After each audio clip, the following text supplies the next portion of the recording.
Chester Arthur Burnett, known as Howlin' Wolf, was an African-American Chicago blues singer, guitarist and harmonica player, from Mississippi. With a booming voice and looming physical presence, he is one of the best-known Chicago blues artists. Musician and critic Cub Coder noted, "No one could match Howlin' Wolf for the singular ability to rock the house down to the foundation while simultaneously scaring its patrons out of its wits." Producer Sam Phillips added, "When I heard Howlin' Wolf, I said, this is for me. This is where the soul of man never dies." Several of his songs, such as Smokestack Lightnin', Backdoor Man, Killing Floor, and Spoonful have become blues and blues rock standards. In 2004, Rolling Stone magazine ranked him number 51 on its list of the 100 greatest artists of all time. Early life: Howlin' Wolf was born on June 10, 1910 in White Station, Mississippi, near West Point.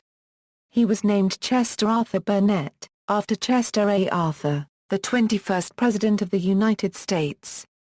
His physique garnered him the nicknames of Bigfoot Chester and Bull Cow as a young man. He was 6 feet 3 inches tall and often weighed close to 275 pounds.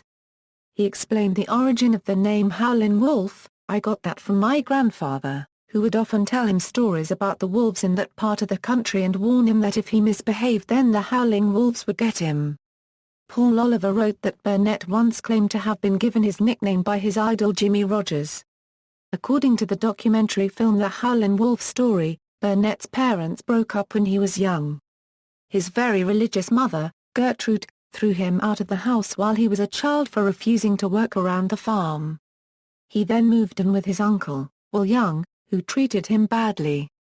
When he was 13, he ran away and claimed to have walked 85 miles barefoot to join his father, where he finally found a happy home within his father's large family.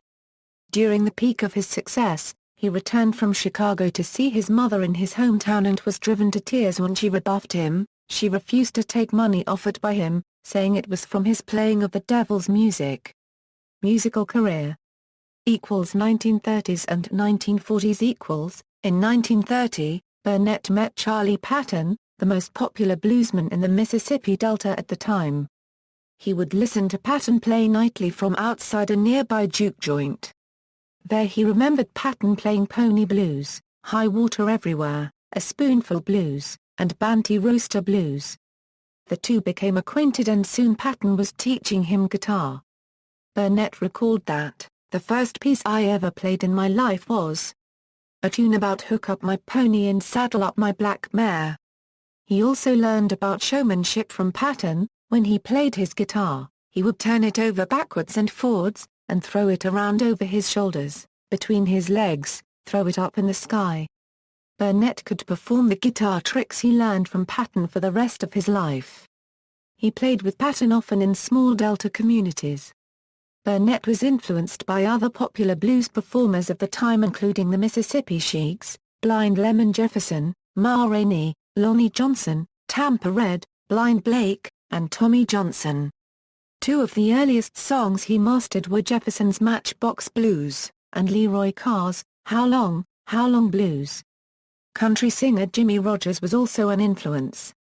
He tried to emulate Rodgers' blue yodel, but found that his efforts sounded more like a growl or a howl. "I couldn't do no yodelin', so I turned to howlin'.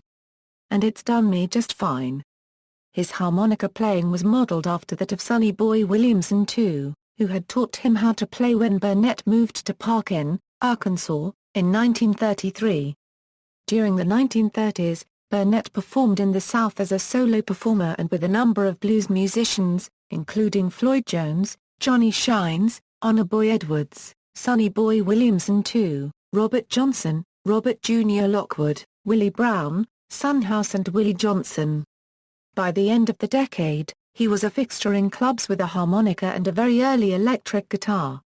On April 9, 1941, he was inducted into the U.S. Army and was stationed at several bases around the country. Finding it difficult to adjust to military life, Burnett was discharged on November 3, 1943. He returned to his family, who had recently moved near to West Memphis, Arkansas, and helped with the farming while also performing as he had done in the 1930s with Floyd Jones and others. In 1948 he formed a band which included guitarists Willie Johnson and Matt "Guitar" Murphy, harmonica player Junior Parker, a pianist remembered only as Destruction, and drummer Willie Steele. Radio station KWEM in West Memphis began broadcasting his live performances, and he occasionally sat in with Williamson on KFFA in Helena, Arkansas. 1950s. In 1951, Sam Phillips recorded several songs by Howlin' Wolf at his Memphis recording service. He quickly became a local celebrity and began working with a band that included guitarists Willie Johnson and Pat Hare. His first record singles were issued by two different record companies in 1951, How Many More Years with Moaning at Midnight by Chess Records and Riding in the Moonlight backed with Moaning at Midnight by RPM Records. Later, Leonard Chess was able to secure his contract and Howlin' Wolf relocated to Chicago in 1952. There he assembled a new band and recruited Chicago and Jody Williams from Memphis Slim's band as his first guitarist. Within a year he enticed guitarist Hubert Sumlin to leave Memphis and join him in Chicago. Sumlin's understated solos perfectly complemented Burnett's huge voice and surprisingly subtle phrasing. The lineup of the Howlin' Wolf brand changed regularly over the years, employing many different guitarists both on recordings and in live performance including Willie Johnson, Jody Williams, Lee Cooper, L.D. McKee, Otis Big Smokey Smothers, his brother Little Smokey Smothers, Jimmy Rogers, Freddie Robinson, and Buddy Guy among others. Burnett was able to attract some of the best musicians available due to his policy, somewhat unique among band leaders, of paying his musicians well and on time, withholding unemployment insurance and even Social Security contributions. With the exception of a couple of brief absences in the late 1950s, Sumlin remained a member of the band for the rest of Howlin' Wolf's career, and is the guitarist most often associated with the Chicago Howlin' Wolf sound. In the 1950s, Howlin' Wolf had 5 songs appear on the Billboard National R&B charts, Moanin' at Midnight, How Many More Years, Who Will Be Next, Smokestack Lightning, and I Asked for Water. In 1959, his first LP, Moanin' in the Moonlight, was released, although per standard practice in that era, it was merely a collection of previously released singles. 1960s and 1970s. In the early 1960s, Howlin' Wolf recorded several songs that became his most famous despite receiving no radio play. These include Wang Dang Doodle, Backdoor Man, Spoonful, The Red Rooster, I Ain't Superstitious, Goin' Down Slow, and Killing Floor. Many of these songs were written by bassist and chess arranger Willie Dixon. Later, several found their way into the repertoires of British and American rock groups, who further popularized them. In 1962, his second compilation album, titled Howlin' Wolf, was released. During the counterculture movement in the late 1960s, black blues musicians suddenly found a new audience among white youths and Howlin' Wolf was among the first to capitalize on it. He toured Europe in 1964 as part of the American Folk Blues Festival tour produced by German promoters Horst Lippmann and Fritz Rau. In 1965, he appeared on the popular music variety television program Shindig. At the insistence of the Rolling Stones, whose recording of Little Red Rooster reached #1 in the UK in 1964.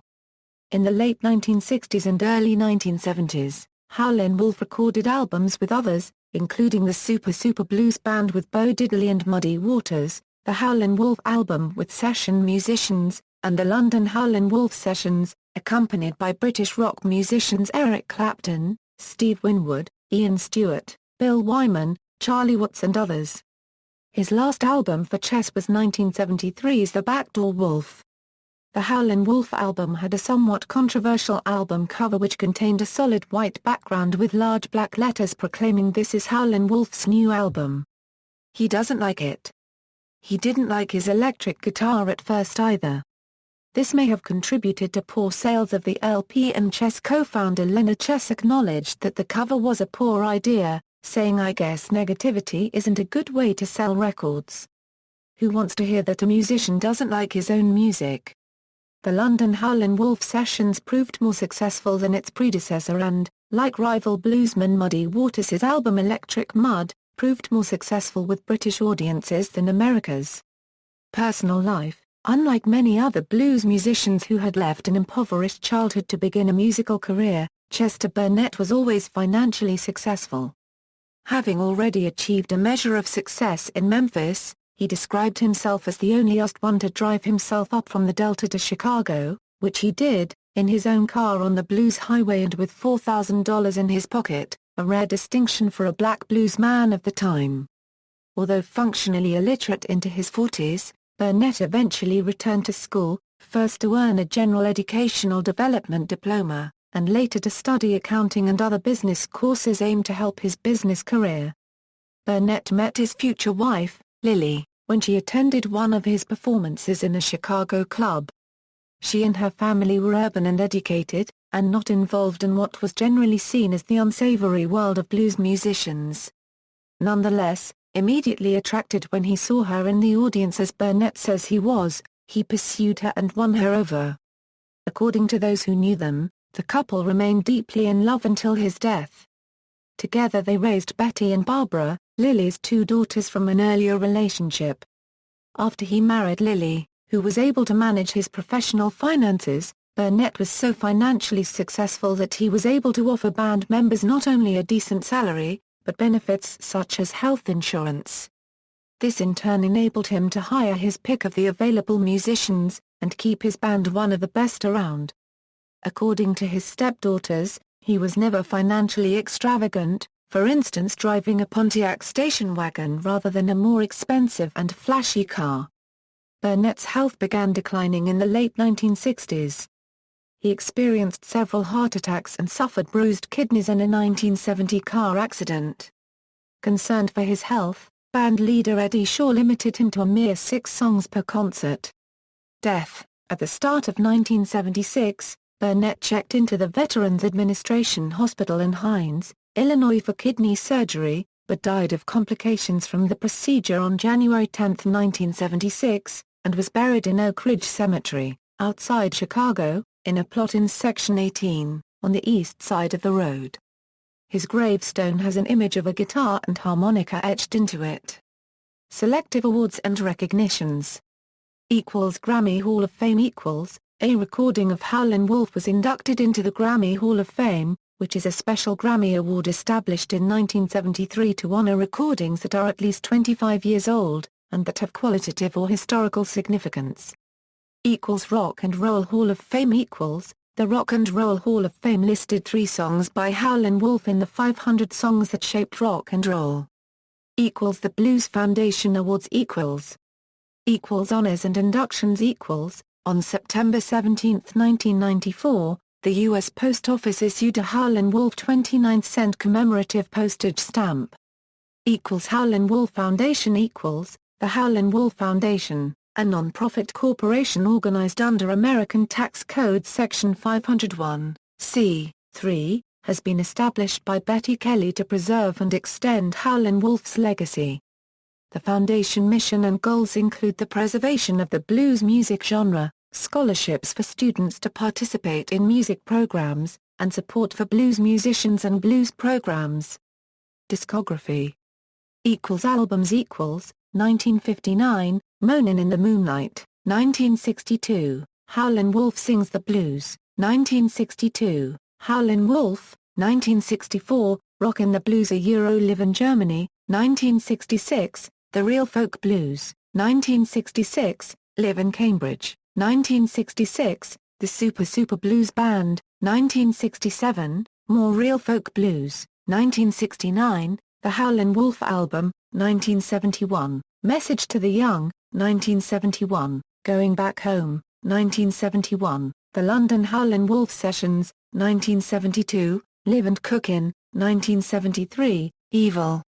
Live at Joe's Place, 1973, The Backdoor Wolf, 1974, London Revisited, 1975, Change My Way, 1990, Cadillac Daddy.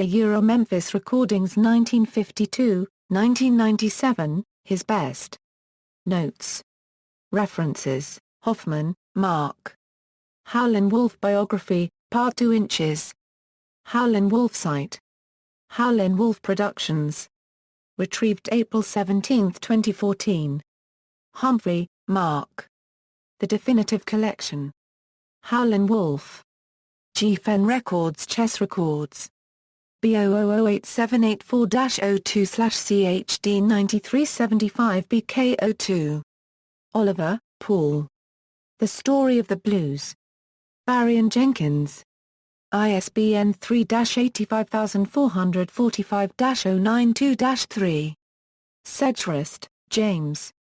Hoffman, Mark. Moaning at Midnight, The Life and Times of Howlin' Wolf. Pantheon Books.